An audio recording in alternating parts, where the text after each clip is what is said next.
Hello, my gentle and, of course, very modern apes. My name is Erica, this is gutsickgibbon, and what we do here is we talk about science stuff, that's like 50%, and then the other 50% is me debunking pseudoscience, and a lot of the time that pseudoscience that I'm debunking is creationism in its many varieties. Young Earth creationism, old Earth creationism, intelligent design. Every now and again I get really bold and I decide to kick the hornet's nest and piss off the race realists or the ancient aliens guys, and usually that often involves talking about like Atlantis or giants. I've heard just about every argument under the sun for creationism or race realism or alien/white people being responsible for building the pyramids. I have in the past crossed paths with flat earthers and mud flood people who believe that like heart-shaped rocks are fossilized hearts of animals. As Erica's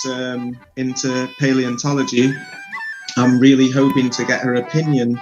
And also with Jordan, you're into engineering, so I also have a little question for you as well about my heart-shaped stones. We can see a pattern in the smooth stones that are in a heart shape, and we have like fossils. So to that, I would say I think they're just heart-shaped rocks. To be, I guess, kind of blunt, but yeah, I mean, I'm trying to present this in a way so that moving forward from your end, you can experiment with this if you so desire. For the record, that is one of the weirdest conversations I've been in on the internet. Question from Ogre, and I also see 2 super chats coming in. Send in love. Jordan, are there twice the number of rock lungs to rock hearts? You know, that's a great question that I'd have to, I don't know, man. I have not done the empirical observation necessary to answer that question. Why is Jordan getting all the good questions? Like I said before, lungs are much likely to break down into smaller pieces and be unrecognizable because the lung comes in segments. But of all of the goofy arguments I've heard making the case for silly things, the argument that we're going to be talking about today, the subject that we're going to be talking about today, is at the very least the laziest. Like, obviously, young Earth creationism and race realism and flat eartherism and thinking that heart-shaped rocks are real-life petrified animal hearts, those positions are wrong, and obviously so. A toddler could show that those ideas are goofy and silly and irreverent and impossible. However, most of them require some level of thought. They require a bit of creativity. I've heard young Earth creationist models that astound me with their world building, if only they weren't fan fiction. Similarly, I've heard race realists construct these like labyrinthine methods to avoid looking even the most basic genetic studies in the face in order to propose that, you know, their race is the best race. Or, you know, you've got flat earthers with their really astonishing science fiction level stories about ice walls and, you know, giant sprawling continents just beyond them that I guess extends indefinitely, and like the models that they create and then sell at their conventions of a flat earth to explain like the orbit of the sun and the moon. And oh boy, the heart-shaped rock guys, who are incidentally also flat earthers, they take creativity to the next level. This is the last super chat to come in, so if you do more, that's it. We're going into our outros. Howard, have you figured out how to use Google Earth yet, or are you still talking rubbish sending from Holy Smalls? Why would you do this? Why would you do this? You're right. I'll answer this one quickly. Yes, we've used Google Earth to zoom in on a mountain that we've been inside, and we found 50 correlations with the anatomy of an elephant. Yeah. Now, funny enough, Google Earth has actually covered up the cave that resembles the eye socket. The debate was supposed to be about the age of the Earth, so that's one of the reasons why I don't do debates as much anymore. All of that is interesting to debunk. It's fun to engage with because it requires, on my part, at least a little bit of digging to show why the things they're saying aren't just incorrect, but usually impossible. The same cannot be said for presuppositionalists or presuppers. Some of you out there might not know what presuppositionalism is or what a presupper believes, so allow me to give you the quick and dirty rundown. For real this time, this really will be quick. Presuppositionalism, historically speaking, is a Christian epistemological strategy that revolves around challenging the target's presuppositions, usually for the origin of big things like the laws of logic. Usually, the Christian presuppositionalist in question will say that they presuppose that God exists, and so they do not actually have to explain the origin of all of these big things in nature, governing constants of the universe, etc., because they accept the Christian God is responsible for all of them. And you, as the person who might disagree with them in that particular aspect of things, are wrong from the start, because if that God is in fact in charge, then they are responsible for reason, and you must reason your way to your own conclusions, meaning you have lost before you have begun. That's obviously a gross oversimplification, but you can truly just oversimplify this entire worldview and strategy and be correct in doing so. It is quite literally, I am right if I presuppose that I am right. Excuse me, where did you get the data for these slides? I made it up, okay?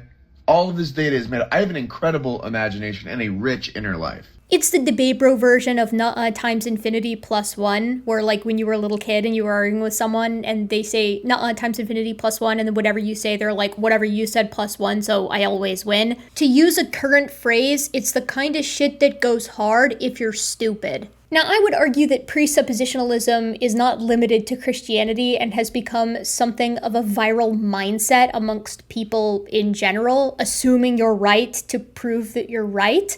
But that being said, you do see it a whole lot with Christian apologists online, and a lot of the time you see it with young earth creationist apologists. And the reason is very simple. If you can limit the conversation to the origin of the laws of logic or the constants of the universe, you don't have to read any books. You don't have to read any studies. You don't have to read any pop science articles. You don't even have to pass high school science classes in order to make this argument, which is why it is so very popular amongst the undereducated apologists. And it's also why, if you somehow manage to trick a presuppositionalist into having a conversation about science, you will realize astonishingly quickly just how little they know. More on that later. Now, I feel like your response to presuppositionalism, if you're a theist or even a deist, is pretty simple. You can just point to whichever deity or deities that you support and say, okay, but I think that my guy or guys did it, and then the conversation is over. But it's actually also that simple if you are an atheist or an agnostic. From an agnostic or atheistic perspective, your answer to where do the laws of logic or the constants of the universe come from, or like why are they the way that they are, should be a very honest, I don't know. And that answer is actually the only honest answer on the table, in my opinion. It's the only one that doesn't make any starting presuppositions. It's the only truthful answer. Because this is going to sound kind of crazy, but no one actually has the for sure answer to that question. And this is going to sound even crazier, but saying that you do doesn't mean that you do. Everybody makes presuppositions. Some of the presuppositions that I make in my life are that I can trust my senses. I presuppose that I am not a brain in a vat, although if I were, it wouldn't impact my life in any meaningful way. I presuppose that the laws of nature here on Earth are uniform wherever and whenever they are acting, things like that. And presuppositionalists also presuppose those things. They just presuppose that their interpretation of the God that they believe in is responsible for those facts of life. So an agnostic or an atheist might say, I have this set of presuppositions about nature and the way that it operates. And a presuppositionalist is going to have virtually all of the same presuppositions, but also an additional one, that their interpretation of their God is responsible for the existence of the state of things. Meaning that in any conversation you're having with a presuppositionalist, if you are an atheist or an agnostic, you're making X presuppositions and they're making X plus 1 presuppositions. Every time. Now, I'm a total dunderhead when it comes to philosophy. I don't know a lot about it, and I don't really care a lot about it either. But to me, this seems pretty cut and dry when we put this under the lens of, like, thinking scientifically. You generally want to make the fewest amount of assumptions or presuppositions as possible, and you want to be comfortable saying you don't know when you don't know, and especially when you can't know. But the presuppositionalist simply says, I don't care that you say this is a question that we can't have the answer to. I'm right because I have presupposed that I am right.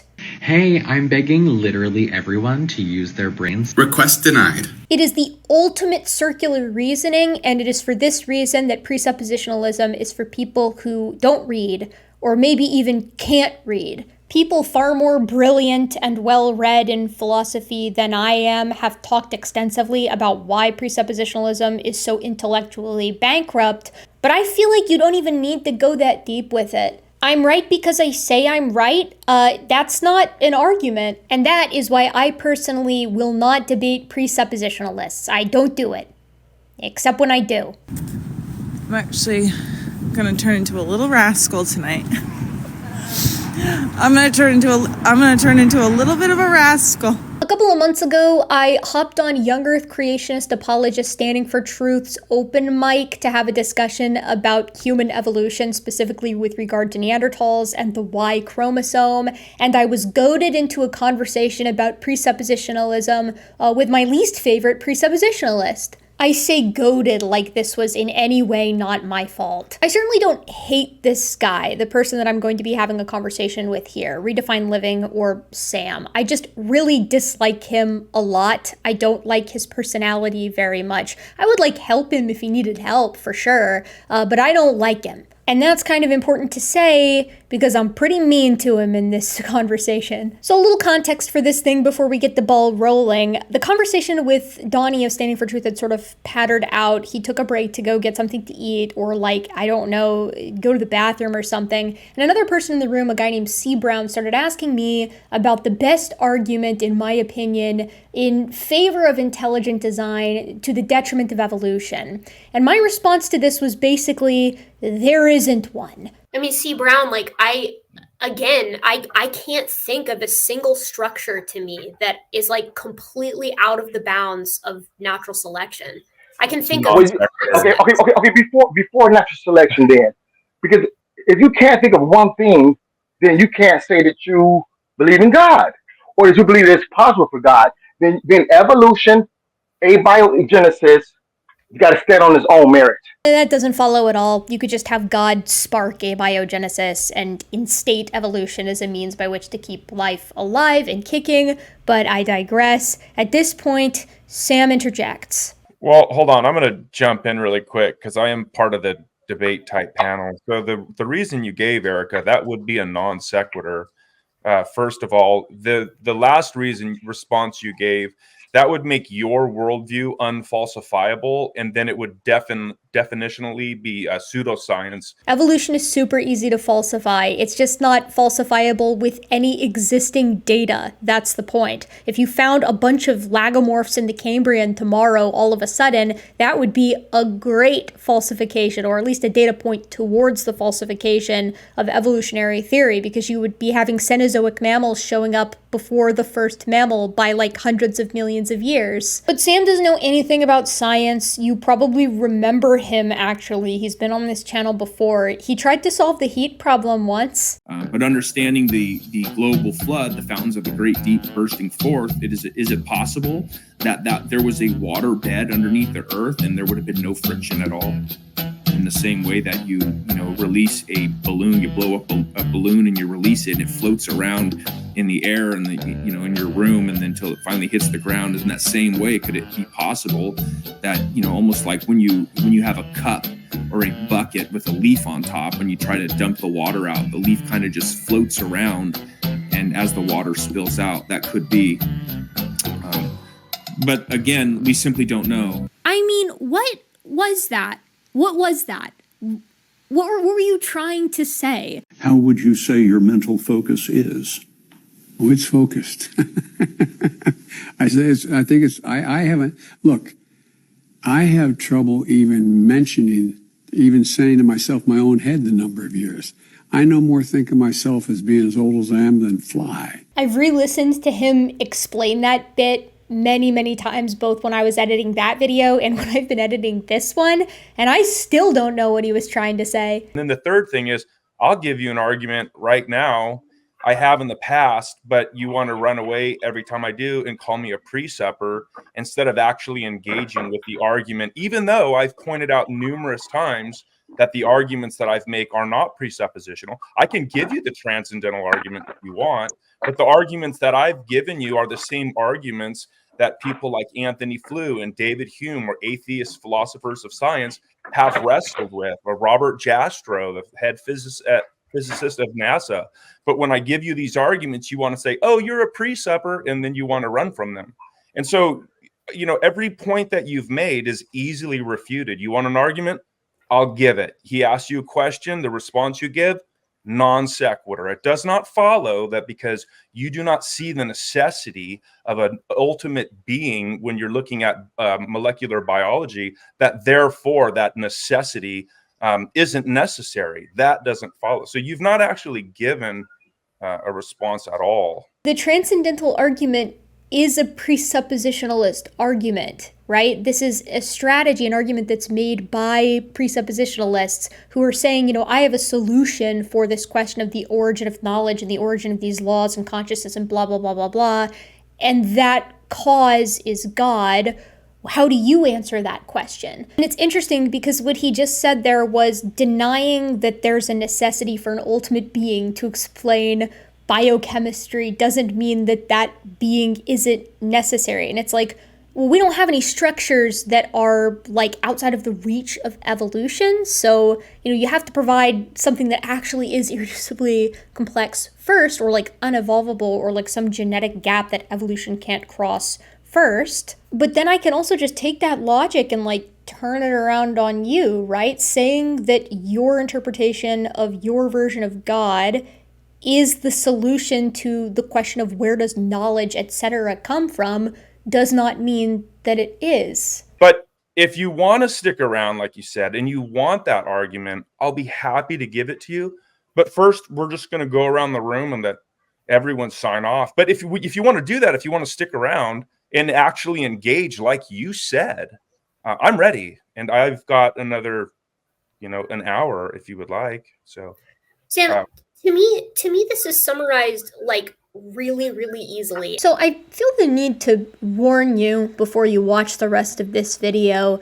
It's not a fun watch. If anything, it's profoundly frustrating and incredibly irritating. And for those of you out there who thought the video I posted a few weeks ago where I had a different discussion with a different young earth creationist, Donnie, standing for truth, for those of you who thought that that conversation was frustrating and that perhaps I was being interrupted a lot or Donnie was being rude to me or whatever, which I found no issue with that particular discussion, but a couple of people in my audience did.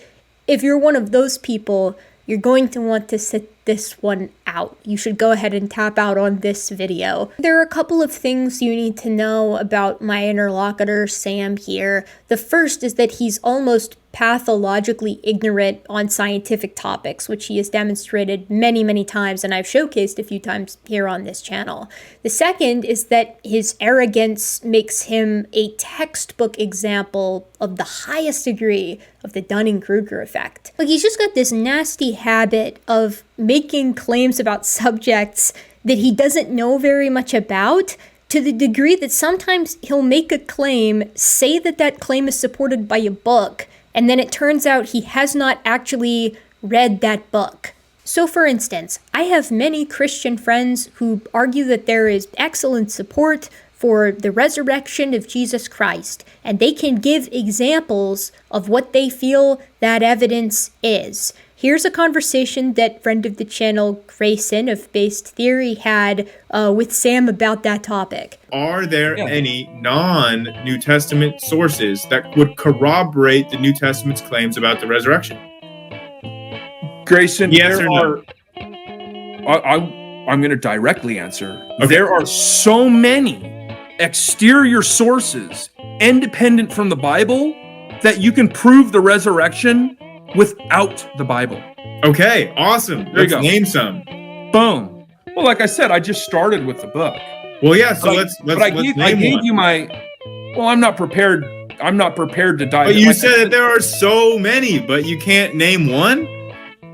Yeah, this is all new to me. This is like a brand new. I literally just said I didn't want to come and talk. I gave. So then, would you backtrack on your statement then that there are so many if you're not aware of even one? Would you think maybe that was a little bit of a hasty statement for you to make? Look. There are some Christians in the chat, and so they or you could probably do a quick Google search on Gary Habermas sources, because he did name them, but I mean, I shouldn't have even have brought it up. Will I backtrack? No, because he lists them. But I was working, I literally just got the app a few days ago. I started listening to the book, and I told you go when you watch it again, if you do. I said I was shocked at how ignorant I am. I wasn't, and I never am. Would it shock you if I said that that's just not even the first time that this specific situation has happened? Sam goes on to say that people go looking for evidence for things that they may or may not believe in all the time, and then he points to people who believe in ghosts, and then he says this incredible line. But there is a book that I haven't read yet, and it's about near-death experiences. Wonderful. Sam's mind is truly like a library, but that library is my Audible account, which has 6 books, and none of them have been started. And the last thing you need to know about Sam is that he is an asshole. I'm sorry to be crass like that, but watch the rest of this video and then tell me that I'm wrong. I'm gonna let this discussion, if you really want to call it that, play. And I want you, if you do watch to the end, to tell me 3 things. First, I want you to tell me if you think that Sam counts as a presuppositionalist, because he thinks that he's not, and he maintains this to this day. 2, I want you to tell me if you think he's made his case. And 3, I want you to tell me if you think that his position is an honest one. And you're right. This conversation about ultimate causes and whatever. I mean, I've listened to enough I'm not philosophically minded, but I've listened to enough conversations of people discussing it to know that the answer that I'm giving you now is the same answer that many, many others have pointed out to presuppositionalists and people who make that style of argument, which is that your argument is equally as circular as mine is and makes an additional assumption where mine does not. Yeah, well, that's okay. Let me correct that. So that's not only false, that's a tu quoque fallacy. So that's another, that's another fallacious reasoning. Because yet it is true that when we are talking about things that are fundamental, the laws of logic or whatever those might be, there is going to be circularity that's unavoidable. But the question is whether, right. Cool. We're done here then. But the question is, though, Erica, is whether or not that circularity is consistent with the worldview being argued for or not. We make a distinction between virtuous circularity and vicious circularity. And when you want to talk, well, I'll walk you through it. But when you want to talk about simplicity, your worldview is predicated on numerous fundamental unjustified axioms. Nope. Oh, but really? Thanks. Well, I can go through them right now. Can you tell me? I can challenge you on what provides for the uniformity of nature. I can challenge you for the argument for your rational mind, argument for identity and identity over time. Sure. I can challenge you on all what I'll say to a lot of that will be, I'm not sure, or I trust my senses, mystery. Or I assume that I can trust my senses. And what your answer will be is that you have the same perspective as I do. You just believe that God put it into place. Yeah, well, but that's false. But the difference here, though, Erica, is that you don't have. Well, you want to engage with one of them right now, and we'll see. No, I want to ask how what I said just now was false. Is your worldview not just taking an additional assumption on mine, where I say I don't know, you say God? Yeah, well, no. So the argument here, and you said that you wanted an argument, but now, right, what you're trying to do is you're trying to avoid getting into an argument. No, I'm asking one question. So I'll give you an argument, okay? And the argument here, though, is that God can be objectively proven because God is that necessary precondition for intelligibility. How? And so because any act or inference presupposes the triune God of Scripture. There are certain attributes. Well, you can shake your head, but you've already refuted yourself when you said that you're not familiar with scientific argument. Well, let's have you engage with one. So Robert Jastrow, for example. I'm here to tell you right now, we don't care. Let me tell you, we don't care. I'll be interjecting here and there where I feel necessary, and also to provide you with a break, a safe point, if you will. Sam does this thing where when he feels like things are getting out of his control, he starts to try to change the narrative and do so by citing people he thinks that you don't know. Like, just give the argument. We're having a discussion about concepts, not people, as important as people are when you're speaking about concepts in like a video essay format or in a study, because you need to cite where ideas come from.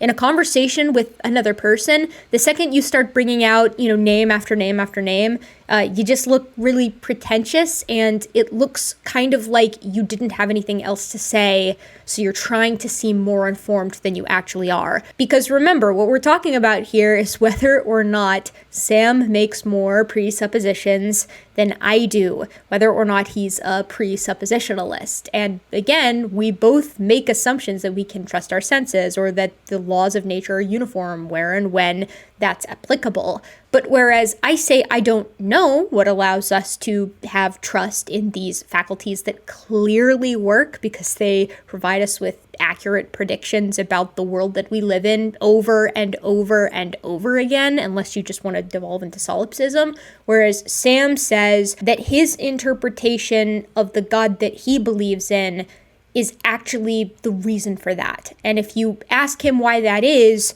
he just kind of says, well, because it clearly is. He said that the supernatural When did I say realm- I wasn't familiar with scientific arguments, Sam? Well, you had a nice back and forth with Donnie. I'd like you to do that with me. Right, so Robert Jastrow I like was the talking to Donnie because we talk about science. We talk about things that are actually empirically. Yeah, I'm talking about science. Well, wait, no. What you and I discuss is your list of fallacies that you think that I'm committing, when the only difference between us is a single assumption that you make, not me. Erica, and what's crazy about this is I reached that conclusion on my own. And then the last time we had this conversation, I started kind of listening into philosophers, like actually discuss this, Christian ones and atheist ones and whatever. And what I found is they make the same point I do, which is that your ideology is circular just like mine is, and makes one additional assumption. That's it. Well, no. Well, I've already addressed that, and I've shown you that that's actually not the case. No, and you that didn't. is the tu quo quo fallacy, and the additional assumptions would be every unjustified axiom. See, now, if you want to tell me that you've listened to philosophers, I would suggest that you start with Anthony Flew. Anthony Flew was actually a very powerful atheist. He was actually the only atheist in a long time that made positive arguments for atheism. I'm not an atheist, though, Sam. Yeah, that's a claim that you'll have to defend. I'm not. And that's easy. Yeah, that's easy to refute, because when we're talking about God is defined as a necessary being. And so when you embrace a metaphysical worldview that does not acknowledge that a necessary being is required, then the embracing of that worldview is an implicit affirmation that you deny God, whether you explicitly utter that from your mouth or not. When have I done that? Engaging with that. So would you like an argument? Do you want to engage? No, or do you so want to the keep reason I keep nipping at you is because you're completely mischaracterizing me and then wanting to run off with a false premise. No, you'd have to provide a rebuttal for what I just stated in order for you to defend that I've mischaracterized. Okay, here we go. I'm not an atheist. I don't Right, have an that's- atheist worldview. Done. Right. So there are people in prison that are saying they're innocent, but when the evidence was presented to the judge, the explicit utterances from their mouths were not relevant because they have been implications there were that they are guilty. I don't give a fuck about that.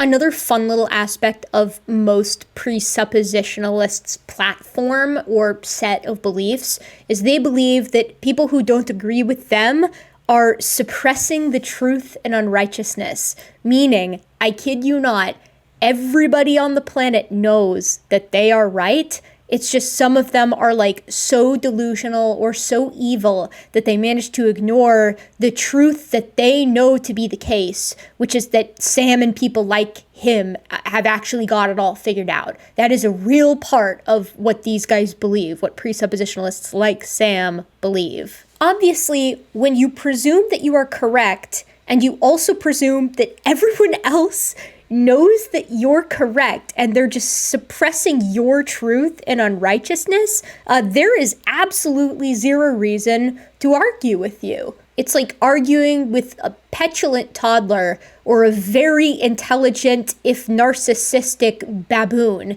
It's vapid thinking. I was rude, but I was rude to an idiot.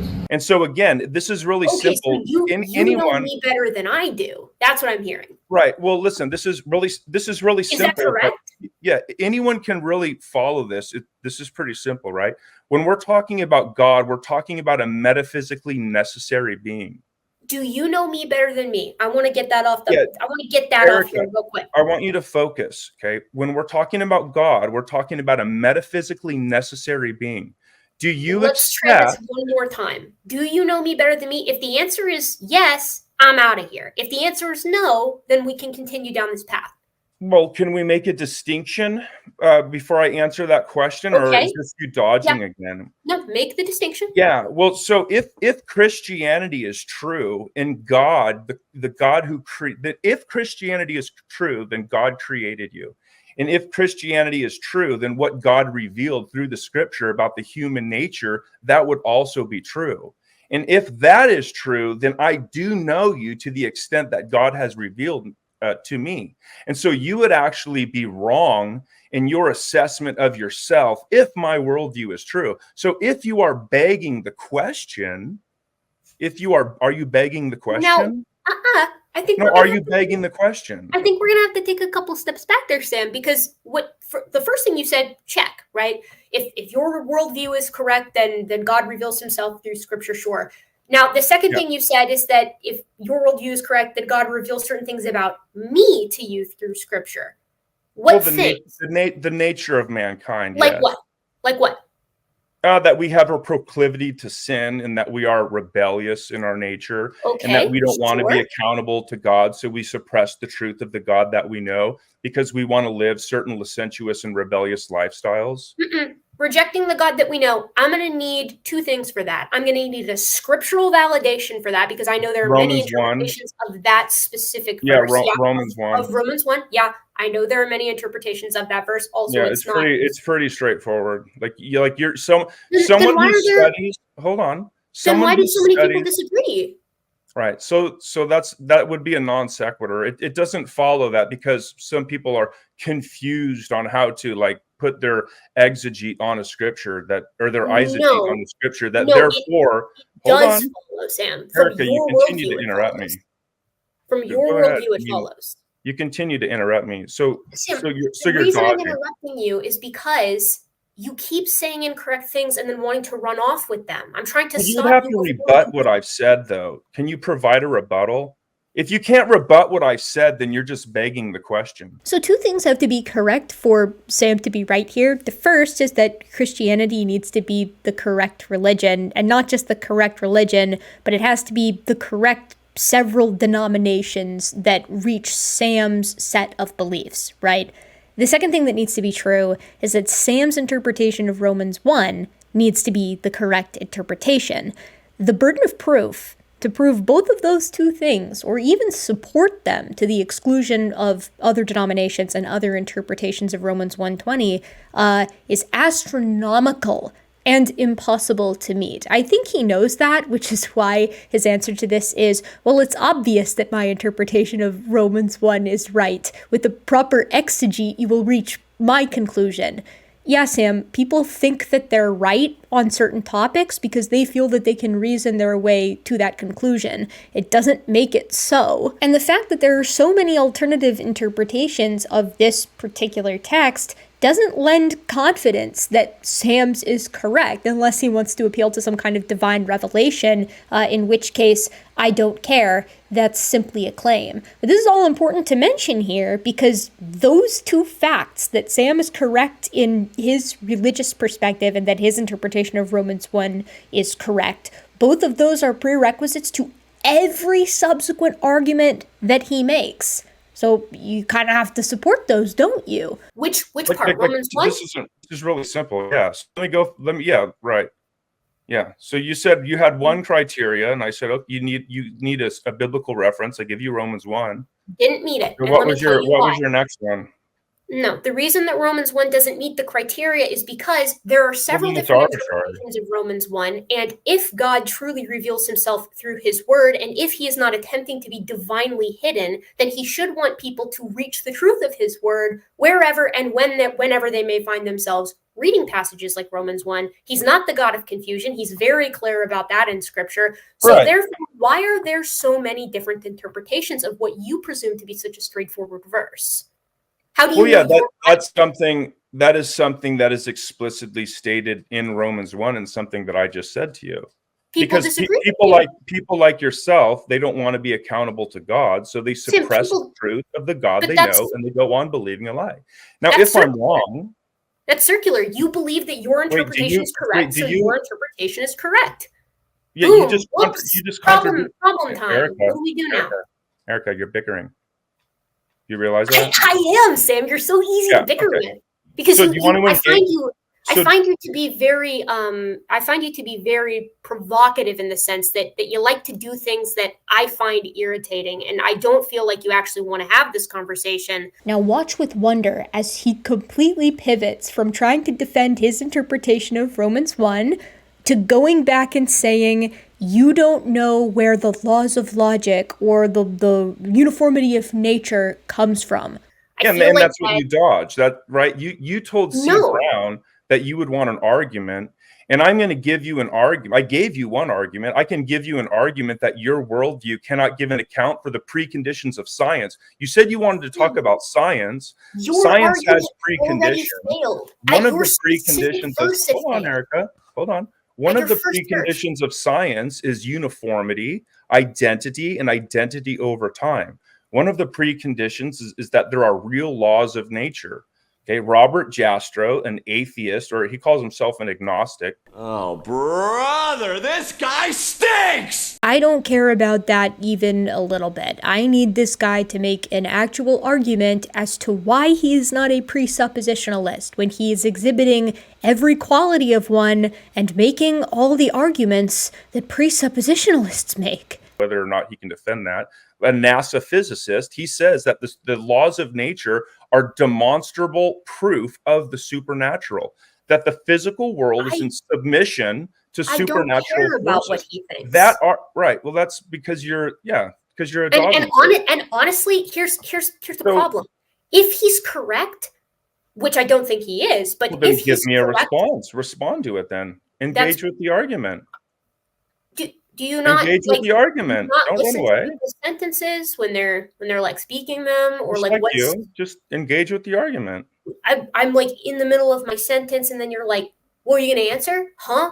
Provide a rebuttal. I'd like that, please." Yeah. So there's a couple of things here. First, again, your interpretation of Romans 1 is not the interpretation. We've moved past that. I can be an atheist asking you this question. Sure, okay? Just like Robert. Assume I'm an atheist, and Anthony Flew. In fact, Anthony Flew thought this argument was so significant that it actually brought him to deism. But you're over there pretty confident that you can explain reality without God. That's really cool. Give me an argument. What makes a lot of people have gone from deism to atheism. I'm neither a deist nor an atheist. I'm an agnostic. I'm very confident in my honesty. I've already addressed that, though. To say when I don't know something. I've already addressed that, though. You haven't, because your entire argument that my agnosticism is somehow false is rooted in knowing me, which is rooted in a faulty interpretation of Scripture, in my opinion. Did you give me a rebuttal? This is your rebuttal, dude. Are you not listening? Did you rebut my argument? Did you rebut my explanation for that? Yeah, your scriptural interpretation is up for debate. I'll give it to you again. Everyone can explicitly utter agnosticism through their lips, okay? But implicitly, everybody embraces a worldview, and worldviews have implications. In your worldview, you reject the necessity of a necessary being. So what follows from that is you have embraced a worldview where a necessary being is not necessary. If you cannot give me a rebuttal, then you have failed to defend agnosticism. No. Imagine any situation where a question is asked and two parties offer up a response. The first says, I don't know the answer to that question. And the second says, I absolutely know the answer to that question. In fact, I know I'm correct in my answer to this question, and I know that you know I'm correct. You're just suppressing it in unrighteousness.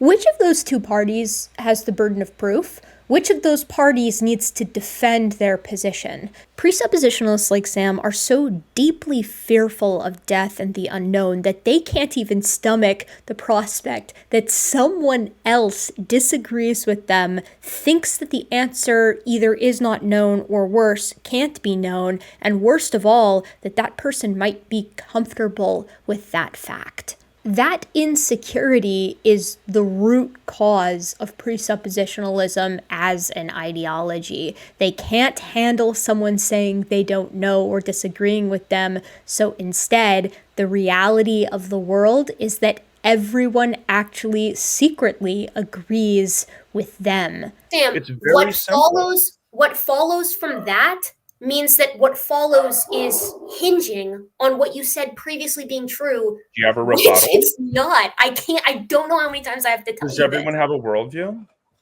I think everybody does have a worldview. What does the P in PhD stand for? Philosophy? Great. Let's talk about that. Aren't you in a PhD program? Yeah, but let's go back to what does you were science just have saying. preconditions, Erica? Everybody has a worldview, and what'd you say next? Does science have Yeah, everyone has worldviews. Go back to what you said, Sam. Everybody has a worldview. What did you say next? Yeah, worldviews have entailments. And what does my worldview entail? Your worldview attempts to explain reality without a necessary being. What's my worldview, Sam? A non-biblical worldview. Your interpretation of the Bible worldview. I'm an agnostic. Do you have a different type of biblical worldview? There are not billions. There are, let's say, hundreds of different interpretations of the Bible. Yes, 100%. Right, but would those be a biblical worldview or a non-biblical worldview? You tell me. Yeah, well, let's just say that if they're a biblical worldview, they're going to fall within some subset of the biblical worldview. And let's say that if they are outside, worldview, they agree with this you. is a true dichottomy. It's not. Well, it is. It's not. There is A or not A is a true dichotomy, Erica? If you want to assume that the Bible has an intention to it, which I don't know that that's correct, but let's assume I could be an it atheist is. asking you. I've already said that. Why are you stuck here? Sorry, I can't hear. I couldn't hear what you were saying because you were talking when I was trying to say something. I could be an atheist making this argument. I don't know why you continue to talk about Christianity. You're not a Christian. No, I'm not.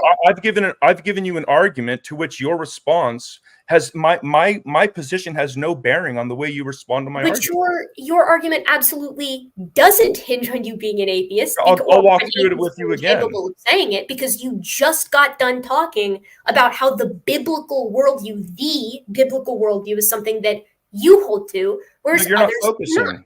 You're not. There's focusing. not a bibiblical worldview. There's not a single one. Yeah. There's well, dozens. Well, then now you've contradicted yourself because you said that I was not actually. You did that. Hold on. You did that. Erica, you need to focus. You're Oh, giggling. Sam. Your giggling just shows how nervous you are. Listen, this is really simple. Sam, A I'm not contradiction. nervous. Erica, I don't listen. care about this conversation. I'm You're nipping at nervously you. talking. People in the The comments or contradiction- in the side chat here in StreamYards recognize that I'm nipping at you because this conversation, unlike my conversation with Donnie, does not mean anything to me. You are a presuppositionalist who has circular What's the P in PhD stand for? exactly like mine does. Right. The contradiction is that you said there is no biblical worldview. Yes. But you also said, but you also said that I misrepresented your position when I was representing you as a subset of a non-biblical worldview. That's a contradiction. If there is no biblical worldview, in my argument, hold on. If there is no biblical worldview, if there is no biblical worldview, and my argument is representing a non-biblical worldview, then I was accurately representing you. But you're not focusing. No. Now again, I can be an atheist. Assume I'm an atheist. A non-biblical worldview, Sam. I take an assume I'm an atheist. Assume I'm an atheist.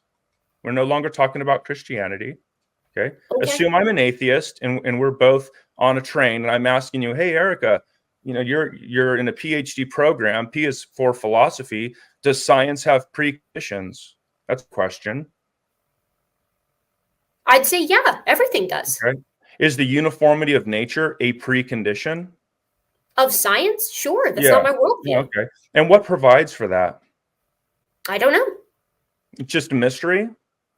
I can't even begin to conceive of what would cause those preconditions. I don't know the answer to well, that. when you have a worldview that can give an account for those preconditions, then you can challenge me on my worldview. No, that's not how that works. Are there other preconditions? Are there laws of nature? There are laws that we recognize, yeah. Are there one law or are there many? I would assume that there are multiple. I would assume there's more than we even know of. Are they working in unison? They seem to be for me. What provides for the unity of those laws? I don't know. Agnostic.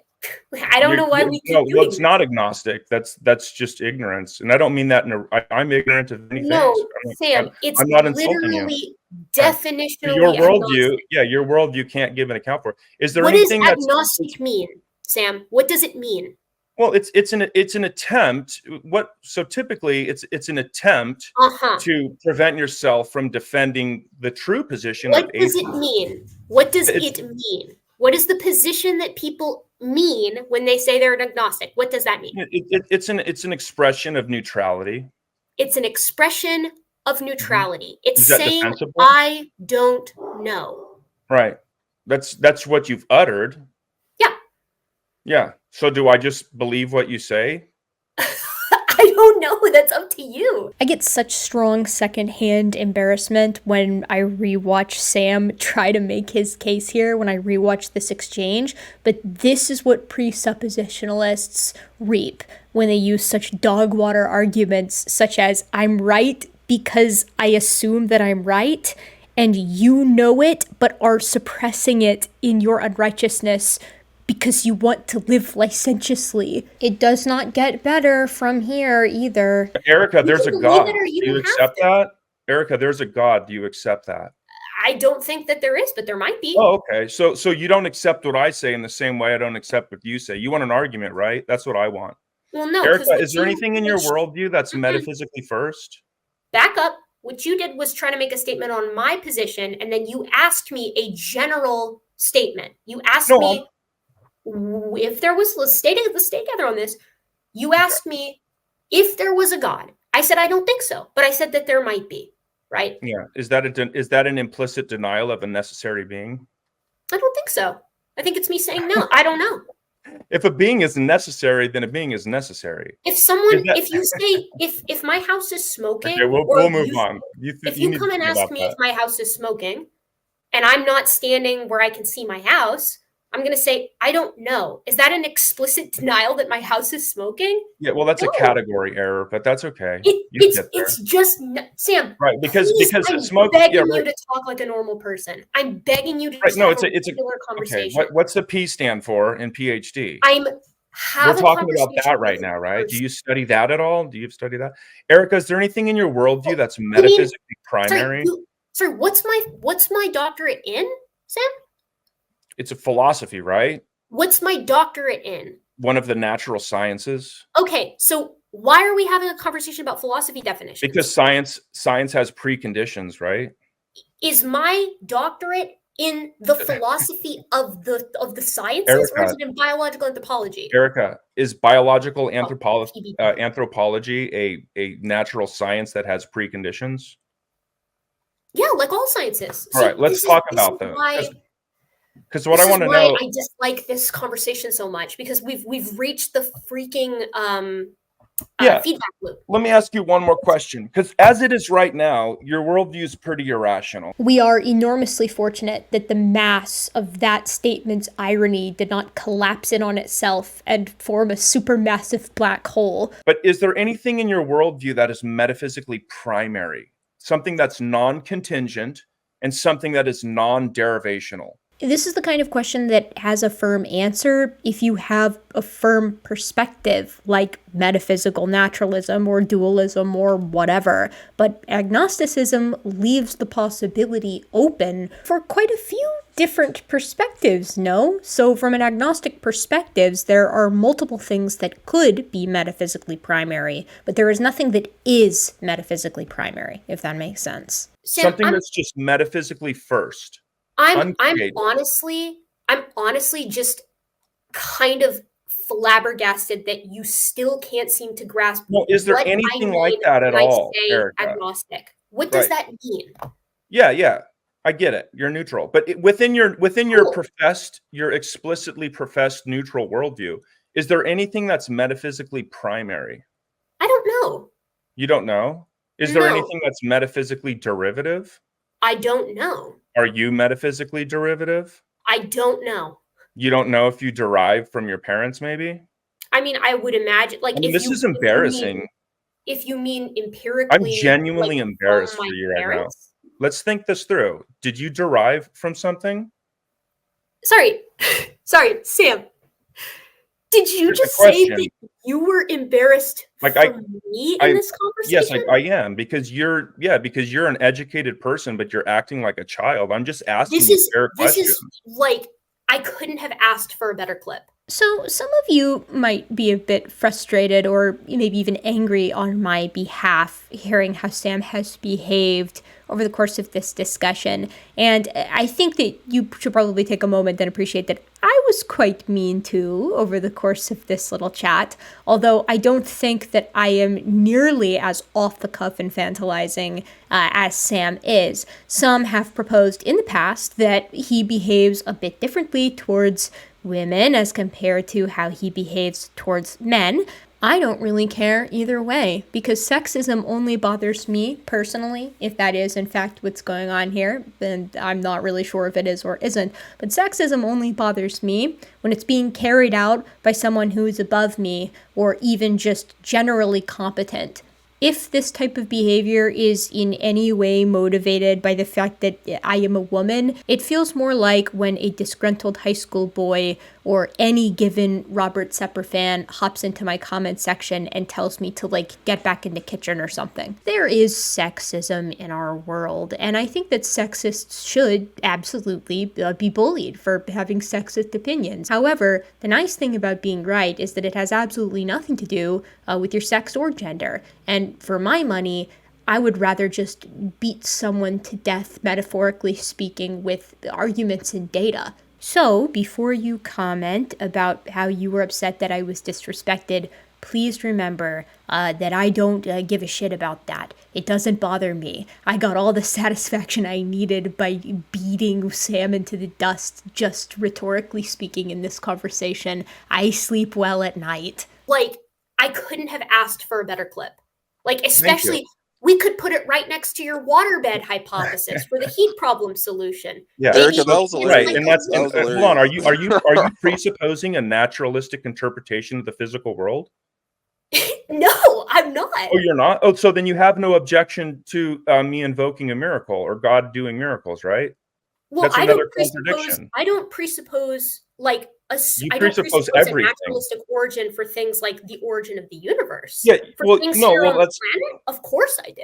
Right, Erica, you've not argued for anything that you affirm. Everything that you have in your within your metaphysics is a presupposition. You are a presuppositionalist, Erica. You're a presupper.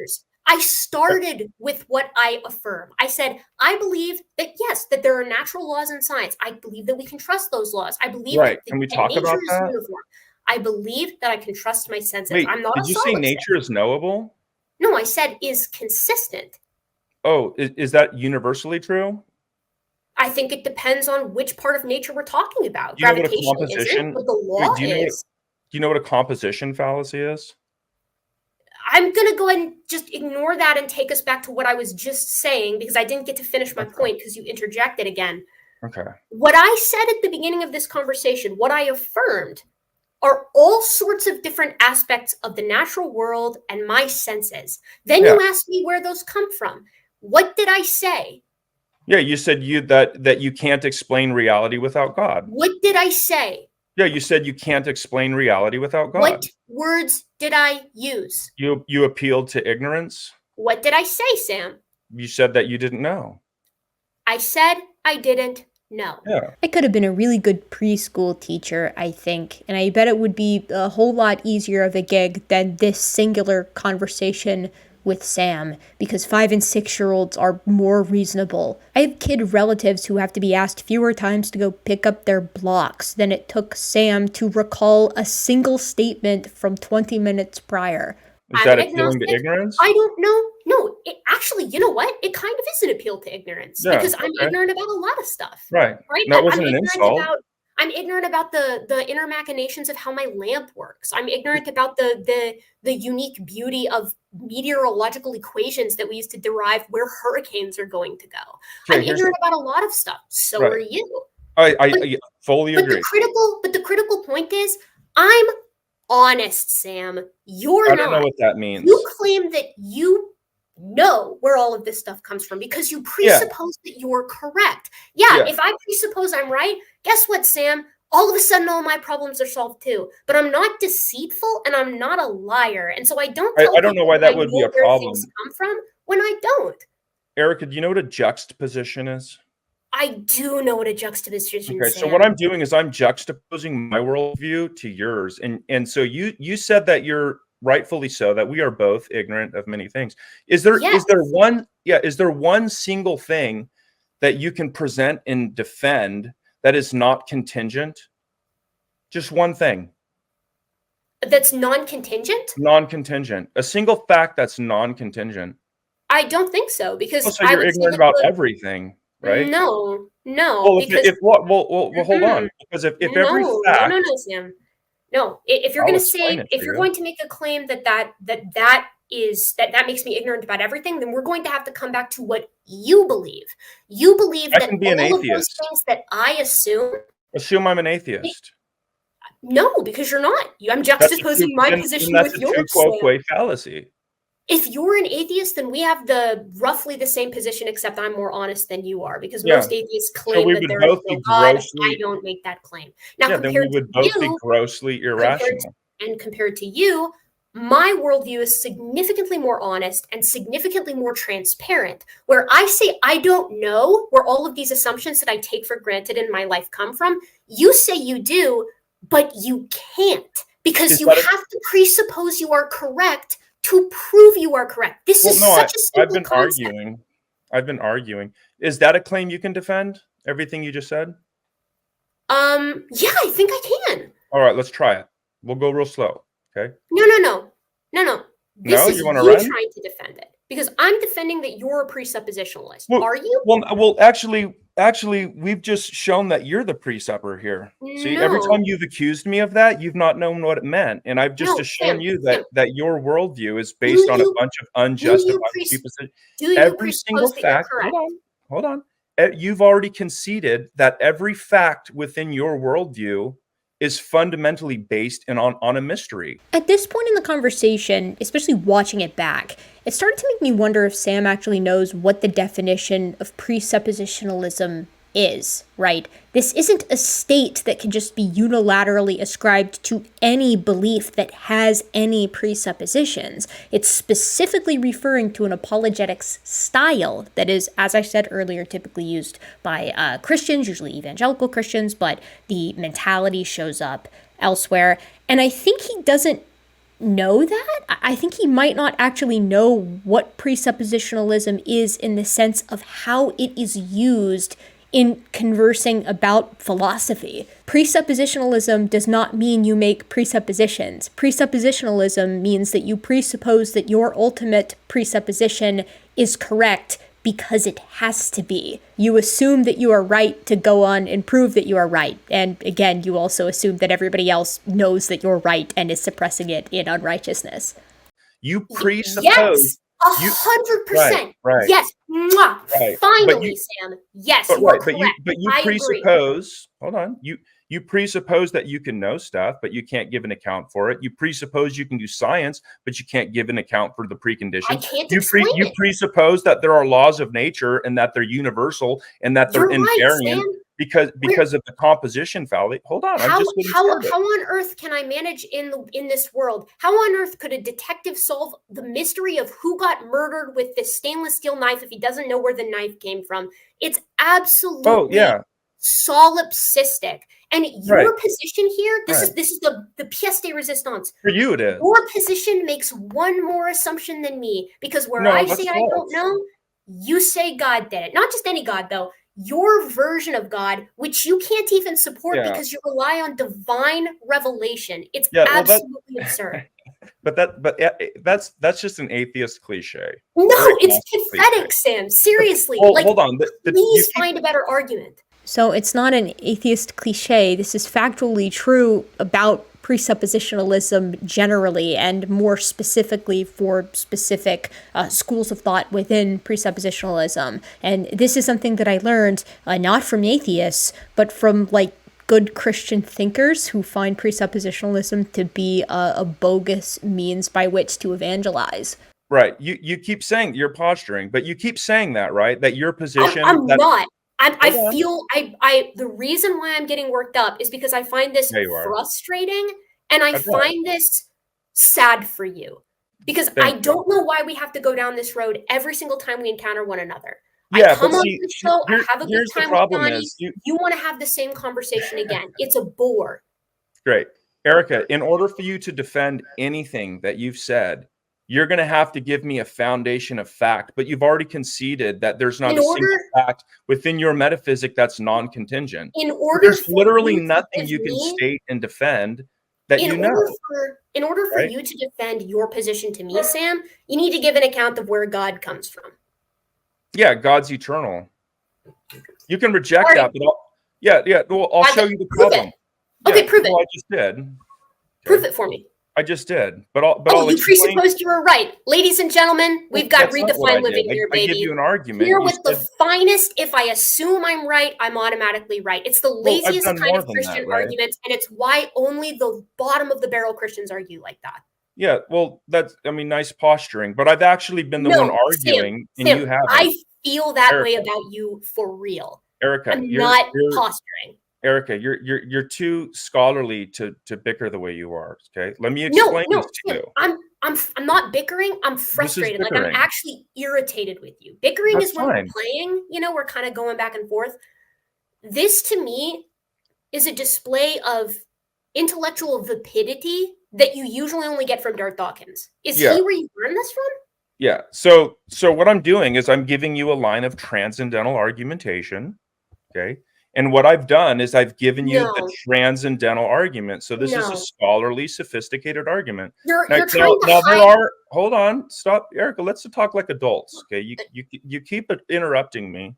Let's get our thoughts out. I do. You're right. I do keep interrupting you. I'm sorry for that. I mean, your students might watch this one day and wonder why you couldn't engage like a mature. Oh, Sam, come on!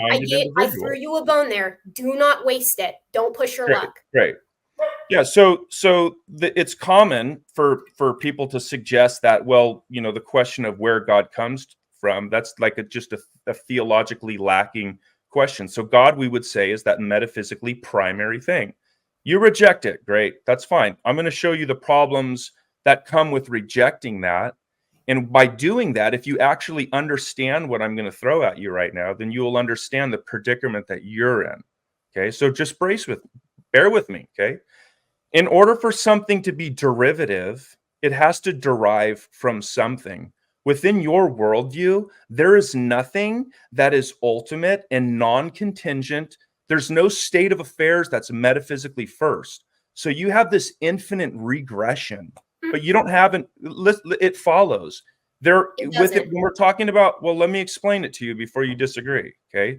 Let me explain it to you, and you can run it by your philosophy. You can ask ChatGPT. Ask ChatGPT if there can be something metaphysically derivative without something metaphysically primary. This isn't hard. This is really simple. You can't have something. ChatGPT, Sam. Well, you figure it out. Ask ChatGPT. You're posturing. You're posturing. Pay attention.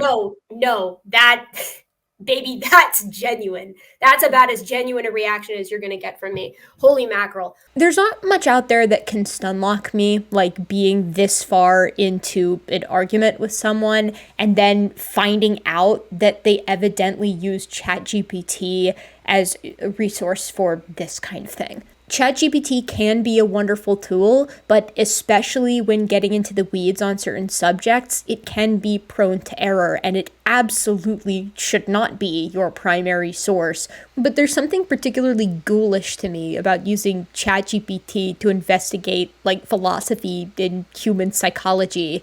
I would also consider it personally to be a little bit pathetic because it's such a lazy way to do research. Okay, so are you done?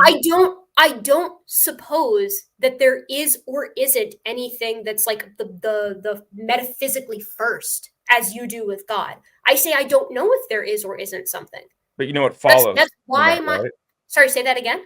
But you know what follows from that, right? A big fat I don't know where these come from. No, you can say you don't know what it is, but you can't say that you don't know if it's necessary. Because you can't have a metaphysically you can't say that you have a metaphysically derivative state of affairs with nothing to derive from. I didn't say I have a metaphysically. So everything within your worldview is a second order state of affairs. You derive from your mom and dad, and they derive from something else, and that derived from this. And you can back this causal. You can hold on. You can back this. No. Back this causal succession all the way back to the beginning of the universe, which you would say that would be the metaphysically primary event, but that couldn't be. I wouldn't say that because I don't know that that's the metaphysically primary event. So now you've entered an infinite regression. Sam, that's where you live because you assume God is metaphysically primary. If you assume there has to be something. Well, that's an argument, unless you can provide a rebuttal. Prove it. Why does there have to be something that's metaphysically primary? Yeah, there must be something metaphysically first because there are things that are metaphysically second. Why? Because of the current laws of physics? How do you know they've always been the same? What about before the Big Bang? We're not even talking about that. Erica, pay attention. You can't have Sam, something. Listen, Sam, you can't. No. Actually, this is about as much as I can take. Okay. You stating that you have a metaphysical primary of God, and that if I disagree with that, fine, but at least there's a metaphysical primary that you just assume with that it doesn't need anything prior, it doesn't need anything fancy, it just is, and that's fine with you. Okay, presupposition. If you assume you're right, sure. Well, you're the presupper today. To envision a world where that is the honest position here. Well, that's a real argument. Who's sitting before you and saying, I don't know what the answer is dishonest, and you know it. So I've given you numerous arguments. You've presupposed your entire worldview. Argument, Sam. You've managed to talk for 1 hour and 12 minutes approximately and say almost nothing. That's fine. It's absolutely insane. Well, maybe when you listen to it again, and actually when you're not here and like trying to bicker with me. I've actually listened to this a few times now as I've been editing through it, and my opinion of Sam's performance in this little discussion has actually gotten lower. My opinion has gotten worse of him, because in retrospect, I don't think he was ever really listening to what I have to say virtually at all. He kind of just wanted to use the conversation to hop on his own soapbox. No, maybe Sam, you'll actually pay attention. I've given you my sources. I've given you my sources. I've given you legitimate, real arguments, and I've given you what follows from each one. I've shown that you're the presupper. I've shown that you don't have a philosophy for facts. You said you presuppose. You said if I assume God's metaphysically primary, you may disagree with that. Then that's presuppositionalist, dude. That's literally what that is. You don't know what that term means. Okay, enlighten me. What does it mean? Yeah, well, I've challenged your presuppositions, and I've shown What does it mean, Sam? What I've shown is that every time you've accused me of being a presupper, what does you don't know what you're presuppositionalist talking about. mean? Yeah, that means that you're presupposing something. Do you presuppose that God is metaphysically primary and nothing comes before him? No. Okay, elaborate on that. No, I've given you arguments. You've not engaged with them. Is there You anything don't within your presuppose worldview? that. Yeah. Erica, how do you know your name? I like lying in public. Ooh, I love lying. The feeling I get when I'm in public and somebody get to ask me some type of personal question, I just get to lie. I get to get that lie off. You don't understand what it feel like, because I'm never going to see them again.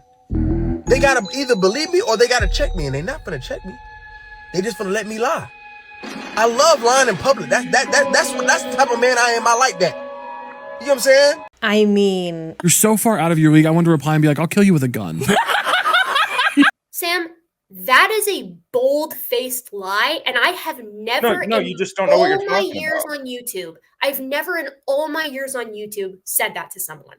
Not What did I once. presuppose? What did That's I a presuppose? bold that God is metaphysically primary. And that that That's you just assume definitionally that, true. No, what you said. No, That's just definitionally true.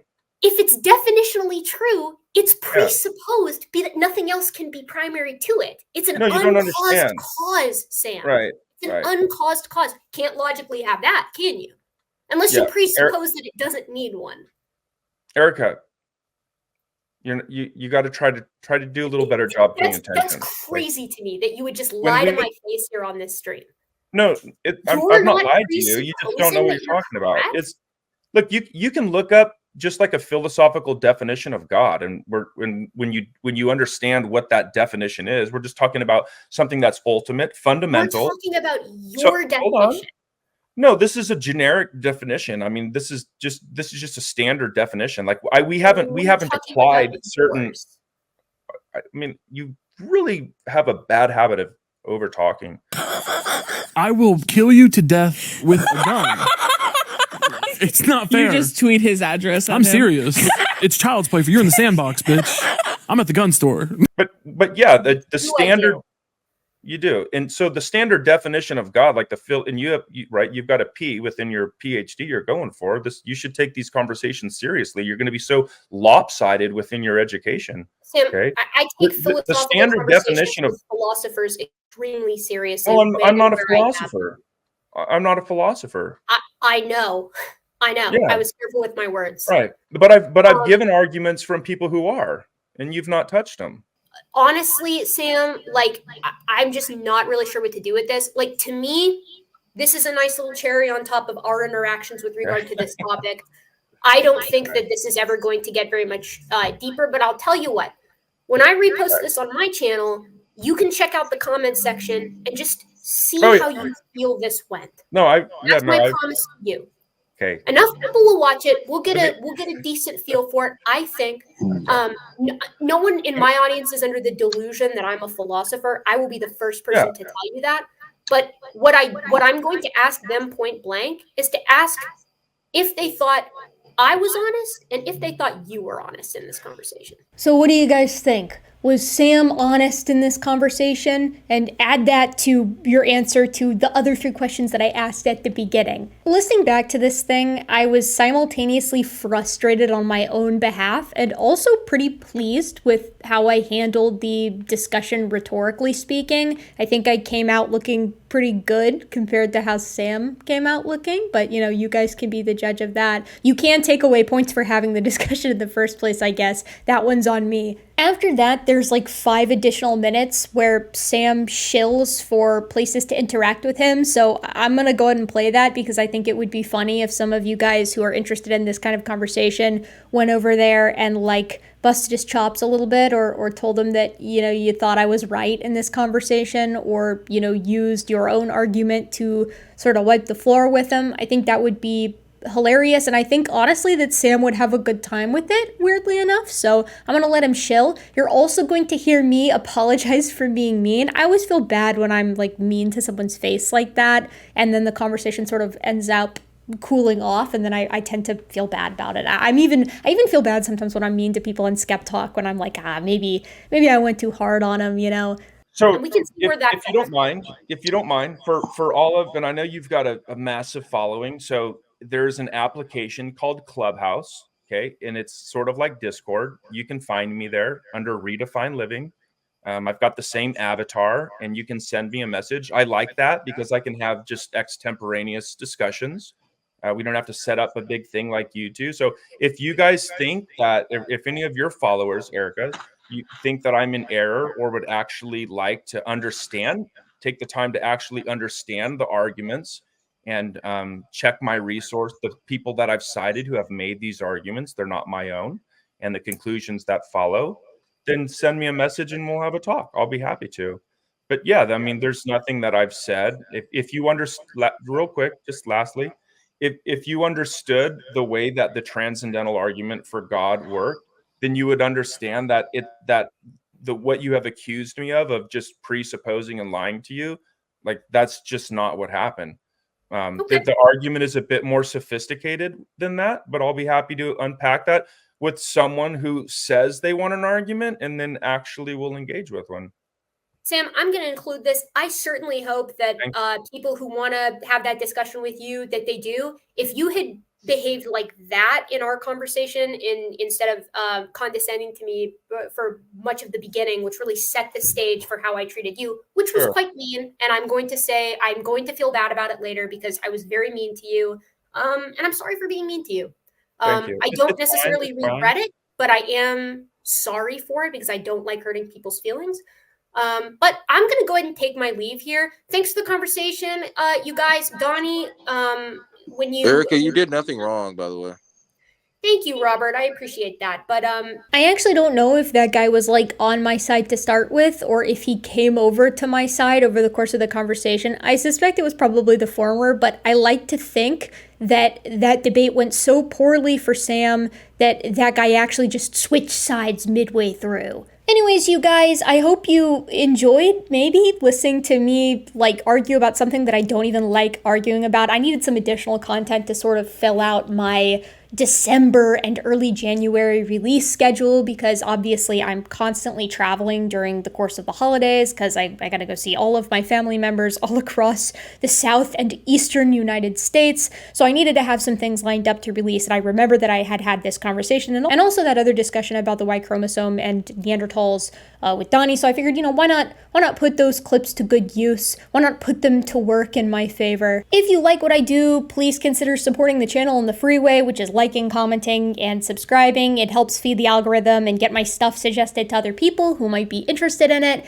And if you want to help me in a more financial way, you can do that too by joining my Patreon. Patrons get early access to videos when I'm on top of things, and they usually get their name at the end of videos to show that they support the channel, which is, cool, if you're like a dork or whatever. Anyways, folks, from the bottom of my gentle and of course very modern heart, I want to thank you for being such a curious primate, being here, consuming this content, maybe enjoying it, and I'll see you real soon next time.